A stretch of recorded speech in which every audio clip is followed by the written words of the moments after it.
মহামান্য বাবা, নতুন করে আর আপনাকে বলার কিছু নেই। অসংখ্য অভিযোগ আছে আপনার উপরে, সব অভিযোগ করতে চাচ্ছি না, তবে যে অভিযোগগুলো না করলেই না সেগুলো করতেই হবে, তাই আপনার কাছে অনুমতি চাচ্ছি। অনুমতি দেওয়া হলো। Thank you my dad. অভিযোগ নাম্বার 1, পকেট মানি বাড়ানো। দিন দিন জিনিসপত্রের সাথে দাম বেড়ে যাচ্ছে সিগারেটেরও। 5 টাকার সিগারেট 8 টাকা, 8 টাকার সিগারেট 12 টাকা, 12 টাকার সিগারেট 18 টাকা। আর দাম বাড়ার কারণে সিগারেট খাওয়া ছেড়ে দেওয়ার চিন্তা করি, আর ওই চিন্তা করার সময় দোকানদারের সন্তানের কথাও চিন্তা করি, আর ওই চিন্তা করার সময় 2টা সিগারেট আরো বেশি মারি। আপনি পকেট মানি বাড়াবেন বলে আজ প্রায় 3 মাস, তাই এই স্ট্যাম্পে লিখিত দিন কবে বাড়াবেন? মহামান্য বাবা, এই হচ্ছে লিখিত স্ট্যাম্প। অর্ডার অর্ডার অর্ডার, পরবর্তী অভিযোগ পেশ করা হোক। অভিযোগ নাম্বার 2, আমার জমির ট্যাক্স। মহামান্য বাবা, আপনার পরবর্তীতে আপনার সব জমির মালিক আমি, অথচ আপনি আমার জমি চাষ করে আমায় ভাগ দেন না। আজ প্রায় 19টি বছর ধরে আমি আমার জমির কোনো ভাগ পাইনি, তাই আমি আপনার উপর ট্যাক্স বসিয়েছি। এই হচ্ছে আপনার ব্যাংকের চেক বই, এখানে টাকার পরিমাণটা বসিয়ে দেবেন। আমি না হয় কষ্ট করে ব্যাংক থেকে টাকাটা তুলে নিয়ে আসবো, আপনি একটু কষ্ট করে আসা যাওয়ার খরচের টাকাটা তুলে দিন। অর্ডার অর্ডার অর্ডার, হুমকিজনক ইশারা দেখানোর কারণে আমি কিন্তু কেস করব। 3 নম্বর অভিযোগ পেশ করা হোক। অভিযোগ নাম্বার 3, মেয়ে পটানোতে সমস্যা। মহামান্য বাবা, ইদানিং মেয়েরা ঘর থেকে আগের মতো বের হয় না, যার কারণে আমি সিঙ্গেলতা নামক এক রোগে আক্রান্ত হয়ে গেছি। তাই আপনি এমন কোনো চাকরির ব্যবস্থা করে দিন যাতে করে আমি বাড়ি বাড়ি গিয়ে মেয়ে পটাতে পারি।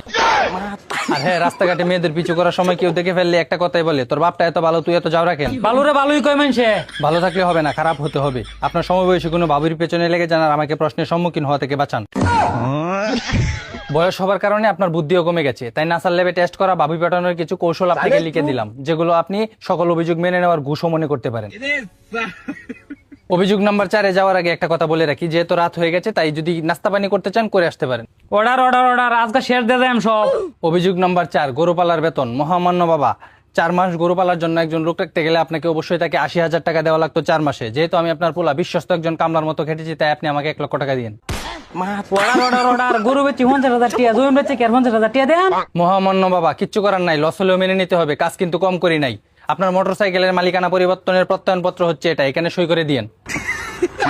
অভিযোগ নাম্বার 5, নিজেকে স্মার্ট করতে না পারা। মহামান্য বাবা, বর্তমান সময়ে নিজেকে সুন্দর আর আরো আকর্ষণীয় করে তোলার পিছনে পোশাকের রয়েছে ডাইলে দেওয়া অবদান। ভ্যাগি প্যান্ট আর ডোপ শোল্ডারের মতো প্লাজো ব্লাউজ প্রথম স্থান অর্জন করেছে, আর আমি আমার ছাত্রী বন্ধুদের মাঝে বসতে পারি না, তারা সবাই বলে আপনি নাকি খ্যাত নিজেকে স্মার্ট করতে পারেন না। অর্ডার অর্ডার অর্ডার, ধরলে সাফরি রে। সরি মহামান্য বাবা, তাদেরকে এখন পাওয়া যাবে না, এখন রাত হয়ে গেছে। আমি চাই আপনি নিজেকে স্মার্ট করে তুলুন। আপনি প্লাজো আর ব্লাউজের মতো কুখ্যাত ড্রেস আপ গুলো পরে নিজেকে ক্ষেত থেকে জমিতে রূপান্তরিত করুন। ব্যাগি প্যান্ট আর ডোপ শোল্ডার কিভাবে পড়তে হয় তার সব ডিটেলস এই কাগজে লেখা আছে। That's all your honour. Court সব অভিযোগ হাইকোর্টকে সঁপে দিবে। আমি জজ হেক্কিয়া, তোর অভিযোগ দেখিয়া আজকে থেকে রিজেন দিলাম। দেখো আব্বা, কাহিনী করো না। হাইকোর্ট আবার কি? হাইকোর্ট হচ্ছে তোর মা। আমি তো যৌতুক নামায় সই করে দিছি। হাইকোর্ট হচ্ছে তোর মা। তোর মা হয়ে গেলে সই করে দে, আল্লাহ রাস্তায় থাকলে